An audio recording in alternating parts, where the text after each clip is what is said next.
Hi guys. Today I'm going to talk about Wuthering Heights, which is the new film by Andrea Arnold, who is the best director in Britain and the world. God save our gracious Queen,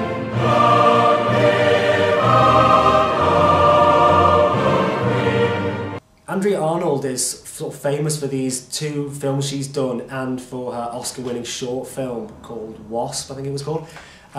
She's famous for doing films that are mainly with working-class British people on council estates, violent teenagers and weird sexual behaviour and that kind of thing. When people heard that she was adapting Wuthering Heights, they were like, well, this seems like a real departure from what she normally does. But it's not at all. It's the same kind of themes and same kind of characters that she's been interested in before. It just happens to be early 19th century, I think, rather than, early 21st century England. It does feel really contemporary, but not in that really cheesy way that period films are often made to feel contemporary by making all the female characters all sassy. In Wuthering Heights, she sort of makes it feel contemporary by not being really stagey and doing it in a costume drama-y kind of way where you stand back from the action and just it's like a glossy sheen over it. The characters are wrestling in the mud and they're out in the rain, and for that reason it doesn't feel like an old-fashioned costume drama, it does feel really modern.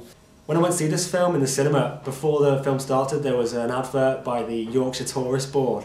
Sort of say, come to Yorkshire, you'll watch this film set in Yorkshire and you'll really want to come to Yorkshire. No, if you watch Wuthering Heights and you still want to go to Yorkshire, you are an absolute masochist. Because Yorkshire in this film just looks so barren. There's just blank nothingness for miles around this farmhouse that they live in. It's always misty, there's just rain hammering down all the time.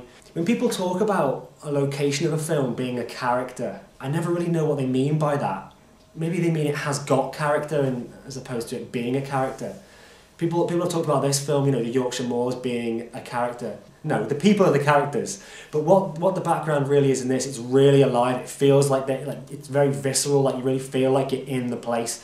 Whenever they're in the cottage, you can hear the rain and the wind just battering the walls and the roof, and to the extent where it feels like they're on a ship almost in a storm. So there is that feeling that they're sort of out there amongst the elements. I'm starting to sound like an absolute fanny.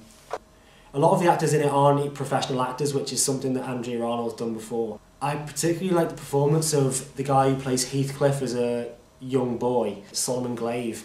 And I think, like she has before, Andrea Arnold found this guy just on the street, like he was in the job centre or something, and just got him to be in the film. And so he can't act. He can't act at all.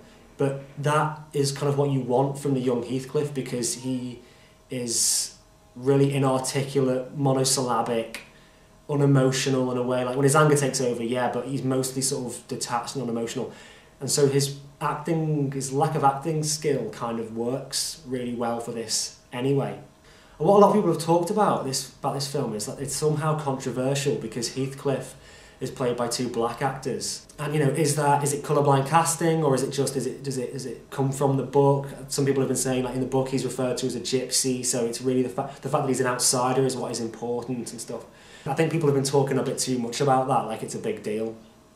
It's kind of not. But another kind of weird thing about this film is it's filmed. It's not filmed in widescreen. It's filmed in that old-fashioned kind of 4:3 type aspect ratio. It's almost like you're used to the widescreen so much from modern films that by bringing that in and making it more of a square aspect ratio picture kind of makes it more claustrophobic, and at least that's what I think it does. You feel like you're more sort of looking down this tunnel.